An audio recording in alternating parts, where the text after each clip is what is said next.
This conversation has come up a number of times with my private clients in the last couple of weeks, so I thought I would record a podcast focusing on the dangers of chasing shiny new objects. As entrepreneurs, we are by definition ideas people and also typically not very good at the detail, or we're not very good completer finishers. And this puts us in the precarious position of getting bored if we don't get immediate results. And this is also influenced by the massive amount of information around us that leads us to chase the next shiny new object. So that's what today's podcast is about. So let's get on with the show. I'm Rob DaCosta, and this is the Agency Accelerator podcast. As someone who has stood in your shoes, having started, grown and sold my own agency, I know just how it feels in the ups and downs of agency life. So this podcast aims to ease your journey just a little by sharing mine and my guests' experiences and advice as you navigate your way to growing a profitable, sustainable and enjoyable business. Now, before we jump into today's podcast, I want to let you know that today's episode is sponsored by my masterclass, 3 ways to raise your agency's prices and profits without losing clients. I'm running this workshop 4 times this month in May if you're listening to it live, or you'll be able to watch a replay if you're not.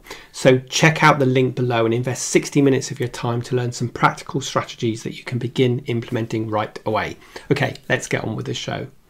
Let me start by giving you a definition of shiny new object syndrome. This is where whatever place you're currently standing in, it feels quite difficult and there seems to be so many other better options or solutions that you can pursue, so you get seduced by these shiny new objects and you follow them till the cycle repeats, because now where you're standing, which is in a different position, also feels difficult. It hasn't delivered the promised land, and so you're ready to follow the next shiny new object. Now, this can often be triggered because you have had the most brilliant idea and you think it's now or never that you need to get started working on it. So you hit the gas and you drive full speed into it. Now, a few months in and you realize the idea, well, actually it wasn't as brilliant in practice as it was in my head, and you're back to square one. But wait, what happened? Well, shiny new object, my friend. Shiny new object syndrome is what happened. Now, can you relate to this? Because I certainly can, and I am super guilty of following shiny new objects and thinking the next idea is the one that's going to work because the current idea isn't working as well as I hope.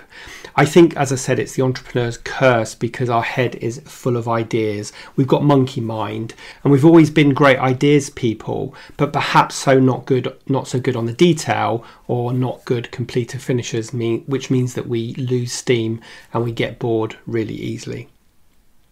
So I've become very aware of this for myself, and I've got a few strategies that I religiously follow now to stop me following shiny new objects, and I want to share them with you today. Now, it doesn't help that we are bombarded by so much information, whether that be on social media, in newsletters that appear in our inbox, or in discussion groups that we're members of, and so on.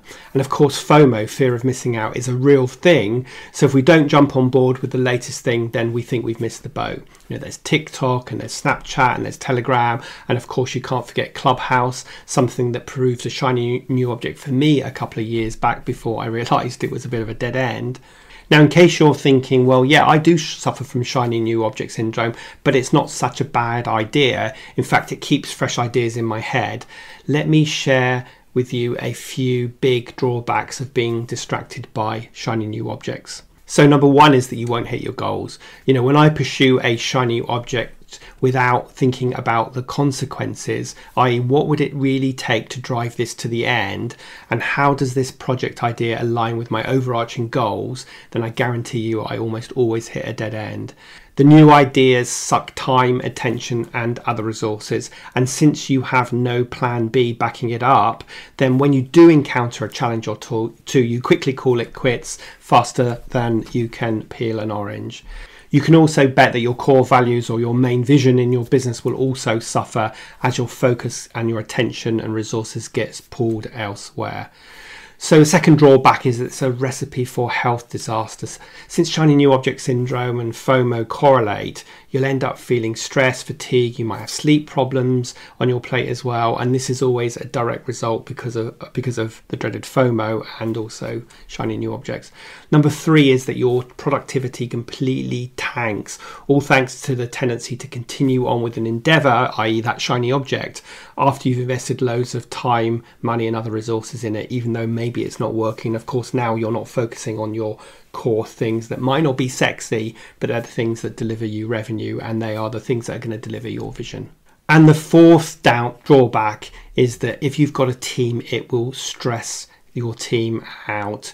They will get really confused by you racing after bright, shiny objects that will cause stress for them, because one day their primary goal is A, but then the next day you divert yours and their attention to plan B. So they don't really know whether they are coming or going. So since I'm sure that you are guilty of this as much as I am, I want to share with you a few ideas of what you can do to stay focused and to dodge those shiny new objects so you stay on track. So I'm going to share with you 7 strategies that you can start implementing that will help you stay focused and avoid shiny new objects. Number 1 is to have a plan and revisit it regularly. And you want to use this plan for your agency or your business as a framework to assess shiny new objects by. Now this plan is going to start off as a big broad plan, maybe a 3-year vision, and you break that down into your year and then into your quarter. And the second strategy is that you then need to translate that plan into months, weeks, and in a day planner to really keep you focused. And as I said, assess your shiny new objects against this plan. So that's really strategy number 3. Anytime a shiny new object comes along, ask yourself, how will this help me and my business, and how will it help me to deliver the plan? And if you're honest with yourself and it won't, then let it go. Now, some additional questions that you could ask at this point include things like, do I have the time and resources to work on this shiny new object idea? How does it benefit my business or my team or my clients? Does it fit with my own personal motivations and drivers? Does it add value to my work, or is it a distraction? And lastly, is the idea's return on investment worth making an investment to? And you need to be really honest about that and assess it against all of those questions, and you'll quickly negate it out probably or in if it does match all of those ideas. Number 4 is to write new ideas and shiny new object ideas down so that you don't forget them, but you can get them out of your head so you can focus and get back to focusing on the task at hand. You want to do more due diligence and research ideas before you go headlong into starting a new project. And talking of that, strategy number 5 is to completely limit the number of new projects you take on. When I'm doing vision work with clients and we might be creating our quarter or month plan, they always have a limit about the number of projects they can focus on, because I'm completely aware that we've all got a limited amount of time, and you want to really assess these shiny new objects against that limited amount of projects to see, is it something that you should be pursuing and is it aligned to your plan? Now, changing tact a bit, strategy number 6 is to limit the number of people, podcasts or blogs that you get influenced by, because for every one person that you listen to that tells you to go right, there's an equal amount of people telling you that left is the right answer. So pick 1 or 2, and hopefully my podcast is included in that, and just focus on them. And then strategy number 7 is to limit the amount of time you spend on social media and the channels that you subscribe to, so that you can continue your learning and getting excited by ideas, but you limit that, and so that you keep focused on the ideas at hand. Now, it's worth really saying that often the position that we're in, it feels difficult, and maybe some of the strategies we're implementing are not that sexy. You know, I always talk about email marketing. Well, email marketing is something that everybody should be doing, but it may not feel that sexy. And when someone's telling you there's this amazing new strategy that you can be implementing, it's so easy to get seduced by that shiny new object, park the tedious, mundane email marketing, and then follow that and waste a ton of time and money to end up back realizing that email marketing is where it's at. Now, one of the causes of shiny new object syndrome is having a monkey mind, which again, many entrepreneurs have and suffer from. Now, monkey mind comes from a Zen Buddhist term that's defined as having constant chatter that takes place in our heads. And this chatter, it could be, that your mind reading a list of laundry items that you've got to do, that you've got a mind full of ideas that you just can't let go of, which of course leads to shiny new object syndrome. You've got a mind recalling frustrating things that happened to you today or yesterday or last week, or you've got a mind that's judging things that are going on in the present, or perhaps you've got a mind that's catastrophizing a load of what-if scenarios in the future that haven't happened that you start to believe, and therefore you experience the emotions connected to them. And all of these can be applied to a shiny new object, where you play the idea forward, assuming a perfect world and that the outcomes look amazing and rosy and your world is full of money when you pursue this shiny new object. And of course, sadly, that is very rarely true. Now, as a result of monkey mind, it's nearly impossible to slow down and enjoy the present and stay focused on the task at hand. And in addition, all of that clutter in our heads affects our mood, making us unhappy and angry and restless and anxious, and it hampers our ability to make genuine progress and focus on the task at hand and concentrate. So it's very stressful to have a barrel of monkeys screeching in our heads all day long. And the good news is that there are some ways that you can calm your monkey mind.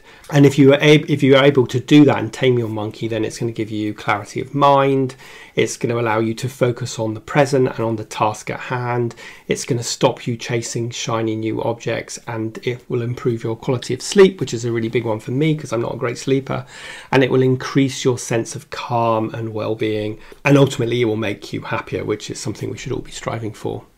Now, there's a whole bunch of things that you can do to tame your monkey mind, and I don't want to go into a ton of detail in this podcast because that isn't really the topic. It's just the monkey mind leads to shiny new objects. So let me just share with you quickly 3 ideas.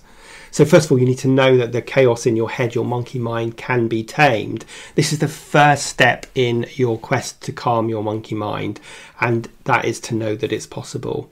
Now, it's very likely up until this point that you've just allowed your monkey mind to run riot, but now you're going to put an end to that. After all, your thoughts don't rule you, but you rule your thoughts and you have control over them. So that's tip number 1. Tip number 2 is to start engaging with your monkey mind. When your head's full and your monkey's in full swing, then calm it down by having a conversation with it. Stop for a moment and be conscious to listen to what your monkey mind is saying. What's going on, what's that all about, and you can start to sort of rationalize it a bit. And then the third strategy is to keep a journal to help you be more conscious of what's going on in your mind and to get some of those thoughts out of your mind onto paper so you can let go of them. So if you can tame your monkey mind, if you can stay attached to your vision, if you can shut out FOMO, and if you can limit the number of people that you get influenced by, then you can start to get laser focused on the task at hand, and things will genuinely move forward, and you'll be able to build a team that works in parallel with you because we are all working towards a common goal. Now, none of this is to say that you shouldn't be an ideas person, but it's just to say that you need to assess an idea against your vision, and you need to be able to really quickly discount it in or out. And if you discount it in, if you count it in rather, then you need to put it on a plan for future exploration. And if you follow the tips in today's podcast, then you're going to be well on your way to achieving that. So I hope you found that useful, and as ever, if you've enjoyed this episode, please do consider leaving me a review on Apple Podcasts. And of course, if you'll make sure you've hit the subscribe button so that you are alerted when a new episode is published every week. And of course, if you're watching this as a video, please hit the subscribe and the like button and maybe leave a comment as well. Now, I know loads of people are listening to this podcast, and I get comments all the time, so please do consider leaving a review because it really helps me in so many ways, but mainly to get this podcast in front of more people just like you so I can impact a wider audience. So on Apple Podcasts, all you need to do is scroll down to the bottom where it says ratings and reviews, click on the write a review button, and then hopefully you'll leave me 5 stars and write some nice words. And I really do appreciate it. Other than that, I hope you have an amazing rest of your week and that it is super focused and void of any shiny new objects. And I'll see you next week for the next episode of the Agency Accelerator podcast.